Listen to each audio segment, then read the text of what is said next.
En el presente video vamos a hablar brevemente de lo que fue el absolutismo. Y cuando nosotros hablamos de absolutismo, lo primero que tenemos que entender es que en todo estado absolutista el poder está concentrado en el rey, es decir, en la corona. Y este estado absolutista va a surgir en Europa, vamos a ubicarlo aquí, surge en Europa en el siglo XVI. En el siglo XVI, momento en el cual se produce una rápida expansión de las actividades y recursos de los reyes, ¿sí? Y sobre todo se va a consolidar el poder interno de estas monarquías, de estos estados absolutos que se formaron en la Edad Moderna, ¿sí? Edad Moderna. Muy bien, pero conozcamos un poquito más de este absolutismo, porque cuando hablamos de absolutismo debemos reconocer ciertas características del mismo. Por ejemplo, en una primera etapa que se dio en la Francia de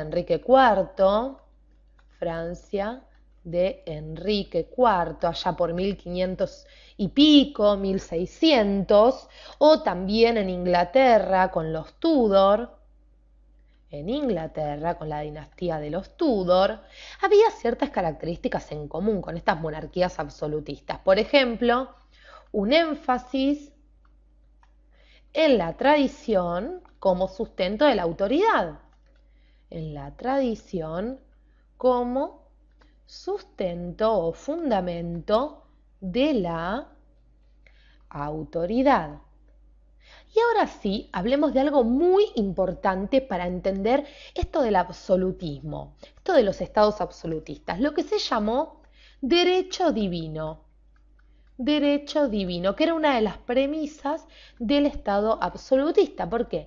Porque gracias al derecho divino, el rey podía hacer y deshacer a gusto y piacere. Él podía decir, mato a todo el pueblo porque tengo un poder, un derecho divino. Fui elegido por medio del derecho divino.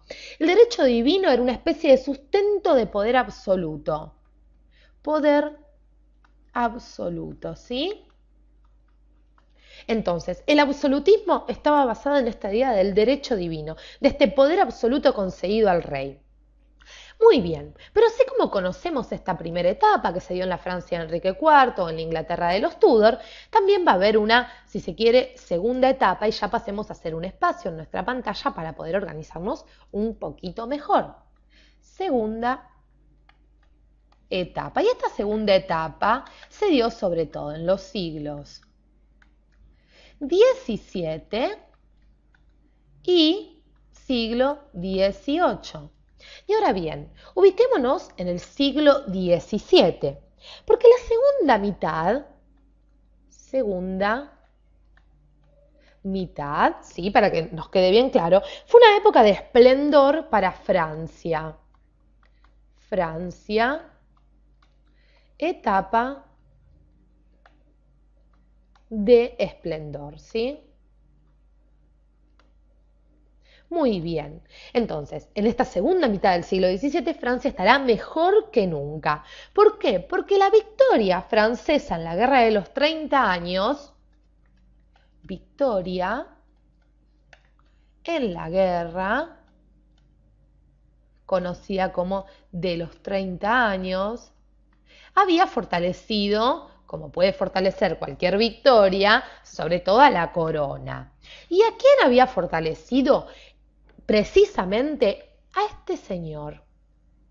Este señor que estamos viendo aquí es ni más ni menos que Luis XIV, o también conocido como Rey Sol.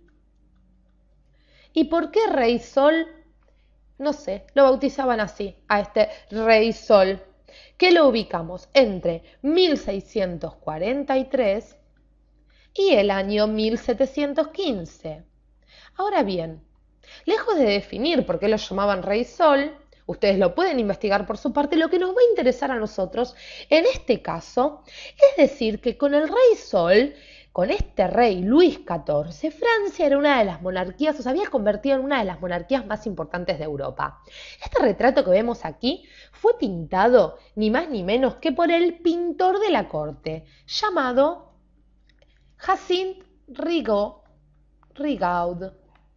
Hyacinthe Rigaud, o las obras de Hyacinthe Rigaud, sobre todo este retrato, lo pueden encontrar en el Museo del Louvre, ¿sí? De París, pintor de la corte francesa. De la corte francesa. Muy bien, pero lejos de detenernos en estos pequeños detalles que también son muy interesantes para aquellos que les guste el arte, volvemos de nuevo a este rey sol, a este señor Luis XIV. Porque es con Luis XIV cuando se va a establecer definitivamente la monarquía absoluta del derecho divino. Monarquía absoluta basada en este derecho divino del cual hablábamos, que le daba todo el poder al rey, ¿sí? Por lo cual, este señor, muy astuto, Luis XIV, se iba a desligar completamente del impuesto por las leyes gracias a esta condición del derecho divino. Entonces, podemos poner, para no olvidarlo, que Luis XIV no acataba la ley de aquel entonces. No acataba la ley. No había nadie por encima de Luis XIV más allá de Dios. Luis XIV era el casi Dios, un semidios dentro de esta monarquía absoluta francesa, allá por el 1640, años posteriores, ¿sí? Ahora bien, gracias a esto, y gracias por decirlo de alguna manera, se va a convertir esta monarquía absoluta en un despotismo. Despotismo, una palabra no muy vista dentro de la historia mundial. ¿Por qué? Porque el rey va a exigir obediencia ciega, si se quiere, por parte de sus súbditos, va a pretender la unidad religiosa de su país y va a rechazar el derecho a rebelión. Entonces, hagamos nuevamente un espacio, ya conocimos a nuestro amigo Luis XIV. Entonces, con el despotismo, se va a exigir obediencia, como decíamos, de alguna manera ciega, de parte del pueblo, de parte de sus súbditos, mejor dicho, de sus súbditos, así como también se pretendía la unidad religiosa.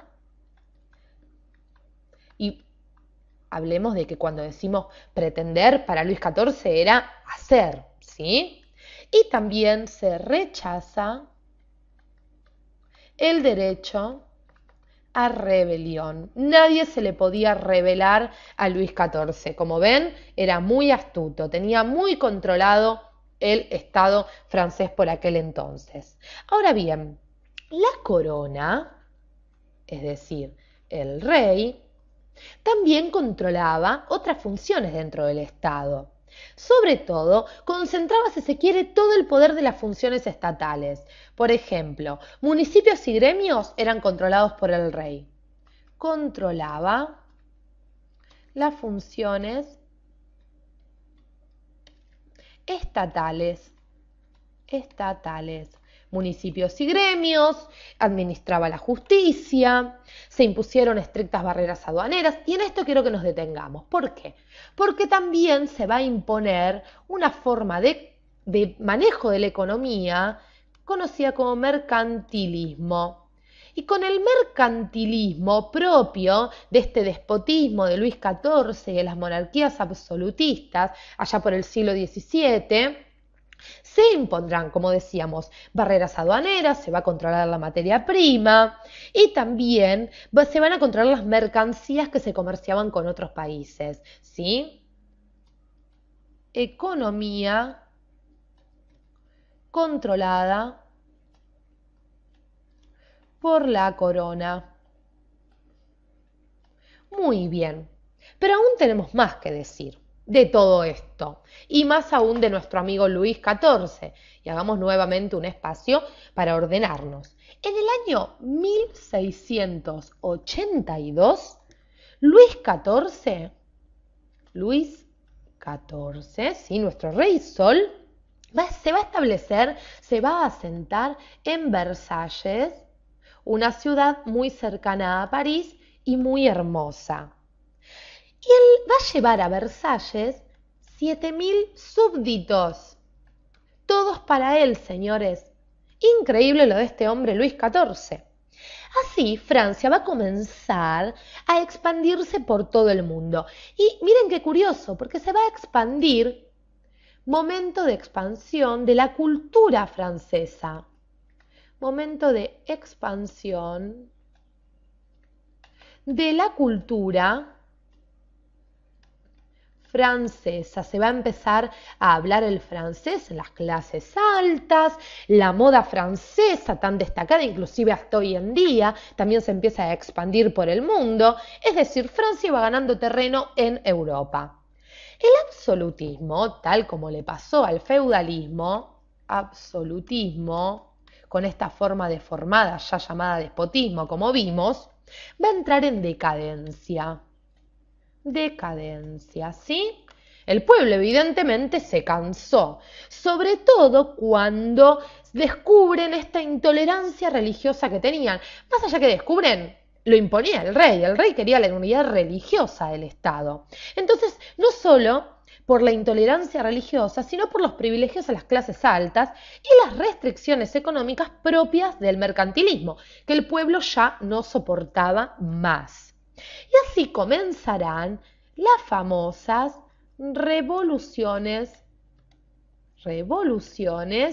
burguesas, que son las revoluciones que veremos a continuación. Para que ustedes se den una idea, por ejemplo, la Revolución Inglesa de 1688, la Revolución Americana, la Francesa. Estas revoluciones son las que promovieron el fin del Estado absolutista, ¿sí? Y dieron origen posteriormente al Estado liberal democrático que se instaurará en Europa hacia fines del siglo XVIII. Pero los invito a que estudiemos juntos cada una de estas revoluciones para comprender cómo fue este proceso.